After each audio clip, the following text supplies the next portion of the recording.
Now at 6, deputies seek 2 persons of interest in connection to a death investigation in Jasper County, Missouri. Plus, voters in a part of our area get ready to head to the polls for Super Tuesday. We have a preview. And high winds and dry conditions can lead to high fire risk right here in the 4 states. The 4 states' most watched news starts now. Jasper County deputies search for 2 persons of interest in connection to a death investigation. This is KOAM News at 6. I'm Tanya Bach. On Saturday evening, Jasper County deputies responded to an address near 7th Street and State Line Avenue regarding an assault. Authorities transported the male victim, Seth Langford of Carl Junction, to a local hospital with severe injuries from an apparent stabbing. He later died from his injuries. Detectives are currently looking for these 2 individuals as persons of interest: Scott Burleson of Wyandotte, Oklahoma, and Paul Phillips of Seneca, Missouri. If you have any information on these men, please contact the Jasper County Sheriff's Department. On Friday, the Burton County Sheriff's Office received a call regarding the discovery of an adult male body dumped at the Prairie View Regional Waste Landfill in Lamar, Missouri.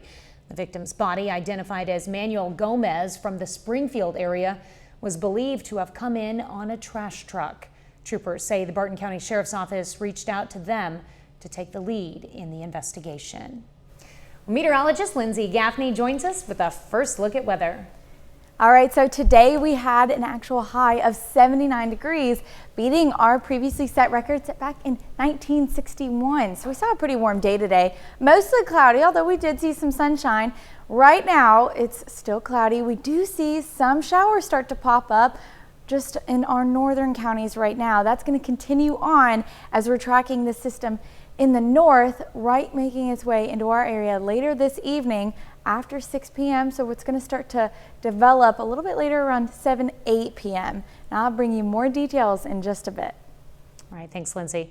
Pittsburgh Area Chamber of Commerce wants your nominations for the 2024 Small Business and Educator of the Year Awards. Selections for small business are based on evidence of successful operation of a business as well as significant contributions to the community.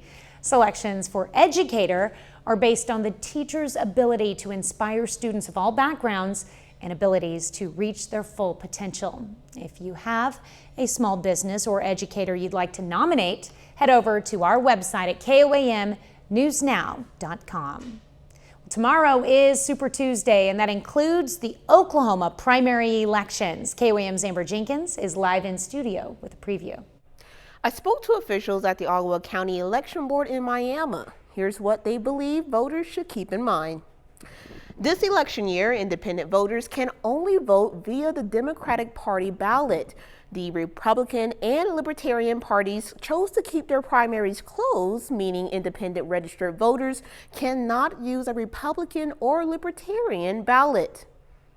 If you are an registered independent voter, then you are able to vote the Democrat ballot. The Democrat Party was the only party that allowed independents to vote their primary this time. The election officials also mentioned for voters to bring their ID and to not wear campaign gear in the polling sites. Those voting in Oklahoma primaries can do so at their 13 polling sites between 7 a.m. and 7 p.m. Tanya, back to you. Thank you, Amber. Well, State Emergency Management and the National Weather Service will conduct a statewide severe weather tornado drill this Wednesday at 11 a.m. Joplin, Jasper County, Carthage, and Webb City plan to move their March monthly regional outdoor warning siren test to coincide with the statewide tornado drill. Every school, citizen, and business is encouraged to participate in the drill. Areas across the 4 states are experiencing red flag warnings. A notice from officials that there is a high fire danger for the day. KOAM's Samantha Walker has more on the risk of fire in our current conditions. A fire in Neosho that has been burning since Thursday is one of the latest examples of the current risks of fires.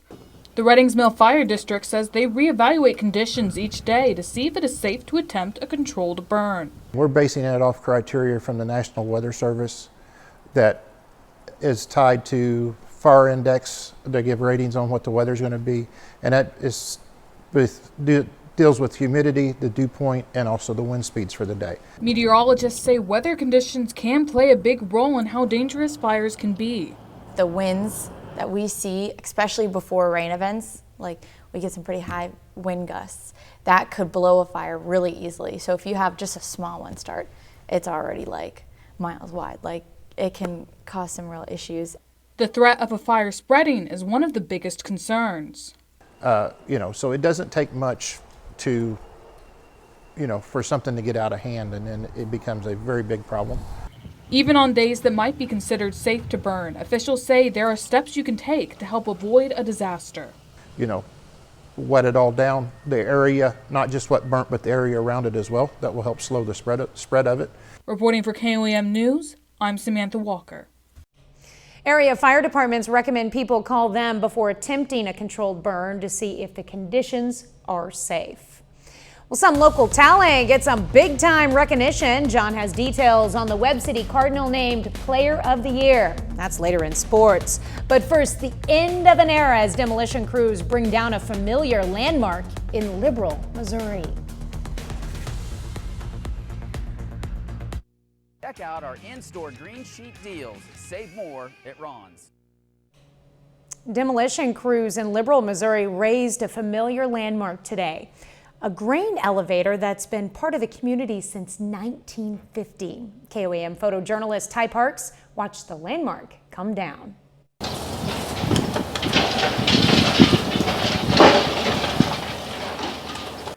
Well, I think it's foolishness. Of course, I know nothing about it. I've watched it all my life, and it's been a fixture. Wasn't hurting anybody. I have a hard time believing there was no usefulness left in it, but what do I know? I've never farmed, so I don't know about that. I remember when the grain, back when I was young, in wheat harvest, half-ton pickups would be lined up from the lumber yard up a block to the north of us, hauling grain up there.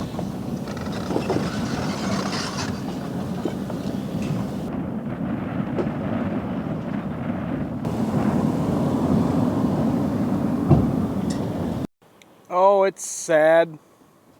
It's been here since, I guess you could say, the beginning of time of Liberal, but I mean, I'm not real old, but it's been here ever since I was a kid. So, part of life, I guess. It's tough to see this happen. It's definitely a landmark. Every time we drive down Main Street, it's the thing you see when you're on 43. It's you can look across the fields and it sticks out. And so seeing that come down today, it's a hard thing to see for our town. But hopefully there's something else that will improve and go forward with it. I hate to see it tore down. I think it's still in good shape. I think it would have been worth selling to somebody, some farmer or something, to use for his own personal use, but I don't think that's the railroad's desire. Officials with the Producers Cooperative Association say the building was demolished on the orders of BNSF Railroad. A little later, a local high school basketball team gets ready for the big stage. John has a preview of the Girard girls team trip to the state tournament coming up in sports. And we've got some thunderstorm chances as we move into later this evening. I'll have more details after the break. Home of Connect to Culture and Spiva Center for the Arts.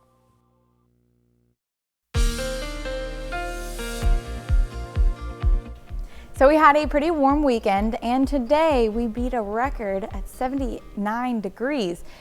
It was cloudy and windy today. Taking a look at our Cornell Complex camera, you can see all those clouds. Winds are starting to slow down as we see the rain chances actually start to increase this evening.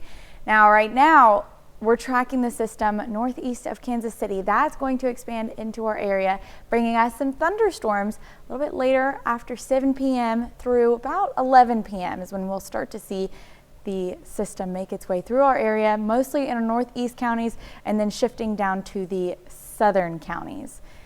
So we do have scattered storm chances all night long, like I said, a little after 7 p.m. and through 11 p.m. with our low tonight being mid-40s. So it's going to cool things down just a bit. I know this past few days we've seen temperatures pretty warm and the lows only being in the 50s.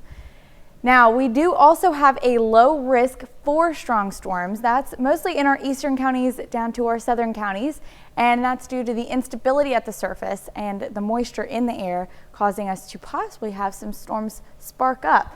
Right now, what we're seeing is just storms in the northeast, but we could see those potentially develop in our southern counties. And if they do, we'll see possibly some wind and hail threats as we are seeing in that system just north of us.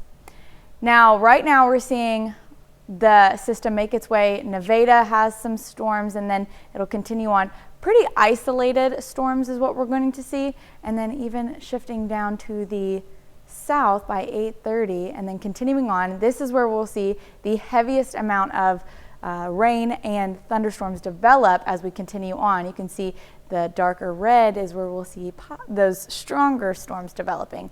Clears out pretty quick and mostly will develop even stronger storms after it leaves our area in the southern counties right outside of Bella Vista.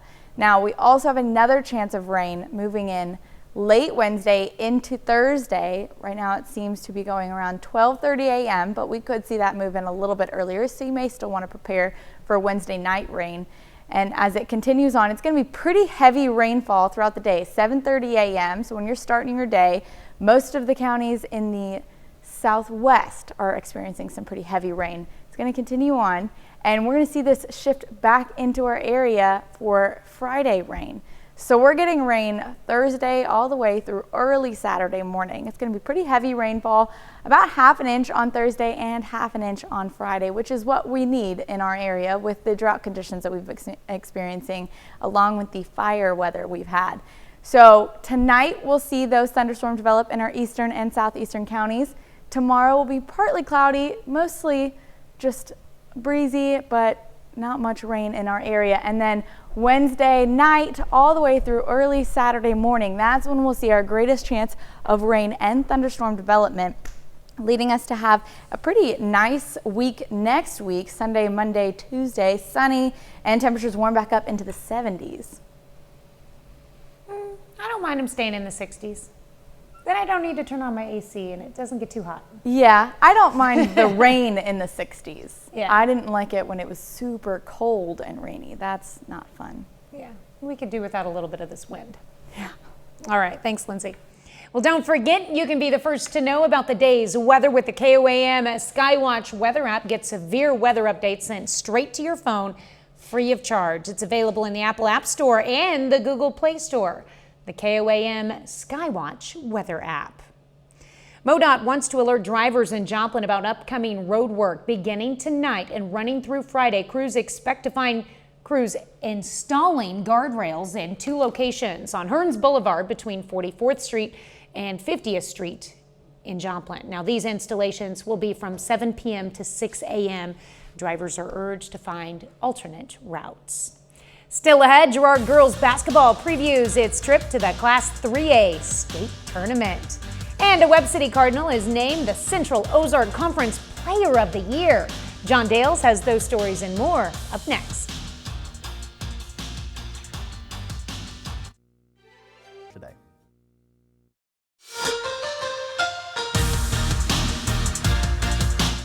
Last year, Girard girls basketball finished with a losing record. The Lady Trojans drastically turned things around this season, though. And on Saturday, they punched their ticket to state. They say it's taken a true team effort to get to this point. This year we've had 6 different leading scorers at different times over the course of the year. I don't think I've ever had a team that's had 6 different leading scorers at some point in the season. So, it makes it, offensively hard to, to guard when the defense has to decide, okay, who are we going to stop? Everybody can score. We don't have anybody that can't score, and we all play great defense, and our defense has gotten us to where we are. Most teams focus on one player to stop, and with us, it's like you can stop one player, but there's going to be 4 others that step up on the court, and then our bench is going to come in and help just as hard. This is the first time since 2017 the Lady Trojans are making the trip to state. They're the 7th seed in the 3A tournament and will play 2-time defending state champ Goodland in the quarterfinal. That game is Thursday evening at 6 o'clock over at Hutchinson Community College. Over to Missouri high school basketball, the Webb City boys had their season come to an end in the district semis on Saturday night. This morning, several Cardinals received some well-earned recognition from the Central Ozark Conference. Webb City senior Baron Duda is named the 2023-24 Central Ozark Conference Player of the Year, as well as being a unanimous first-team all-conference selection. Now, this comes after a season where Duda averaged just under 23 points per contest in COC play. The Cardinal forward scored at least 10 points in every COC game this year. His scoring high came on February 13th. That was a win against Joplin, where Duda scored 36 points. That's just 7 fewer than the entire Eagles team. He's just the second player in Webb City program history to be named COC Player of the Year. In total, 6 local players receive all conference honors from the COC. Player of the Year, Baron Duda, joined by Carthage's Justin Ray on the first team. Both of them were unanimous selections. Cardinal Junior Holton Keith is on the second team. Then Carl Junction sophomore Brody Pants, Joplin Junior Trenton Gage, and Webb City Junior Eli Pace, all named to third team All-COC. We've got more playoff basketball tonight in Southwest Missouri. Aurora Girls Hoops host a sectional. The Lady Hounds got here by way of a blowout in the district championship. They won the district title game 46-9 on Friday. Now tonight, the Lady Hounds play Logan Rogersville at home. This is the third meeting of the year between the two Big 8 foes. Aurora won both of the first two, first by 6 points, then by 10. The winner advances to the Class 4 quarterfinals on Friday. I'll keep you updated on the score of this one throughout the nights. Back to Girard, though. That's a big turnaround from a losing season last year to this year. They win sub-state. They're going to the state tournament. And that was pretty impressive what you pointed out, that it's not just one girl that's taking them there. It's the entire team. They spread it out. Yeah, that's what they told me. That's what everybody was telling me is, look, if you stop one of us, the rest of us are going to pick it back up. There you go. That's how you do it. Mm-hmm. All right, thanks, John. That's it for sports. We're back after this. Salute Merrill Reeves, a 4-state hero. Here's a look at what's coming up on KOAM News at 9 on Fox 14. We'll have more on how election officials in Oklahoma are preparing for tomorrow's presidential primary. Plus, the Pittsburgh School Board discusses next year's school calendar and adding new classes. And pharmacies nationwide are getting shipments of the first ever over-the-counter birth control pill. Those stories and a lot more tonight on KOAM News at 9 on Fox 14. Well, if you're ever on the go and want to still be able to watch our newscast live, just download the KOAM Plus app. It's available free of charge on the app store of your choice. Just search for KOAM Plus. Speaking of weather, one last look. Yeah, final look at the weather. So we see some thunderstorms rolling in tonight, mostly in our eastern counties and the southeast. After that, Tuesday is pretty clear. We'll see some clouds, but we don't see more rain until Wednesday evening. But Thursday and Friday is pretty heavy rain, half an inch of rain on both days, and then clearing out early Saturday morning. All right, final sports note. It's been good playoffs so far for a lot of our local basketball teams. We'll see if that continues tonight. And later tonight, I'm going to have an update on that Aurora playoff game. All right, excited to hear that. Thanks for watching. We will see you right back here at 10. Have a great evening and an even better tomorrow.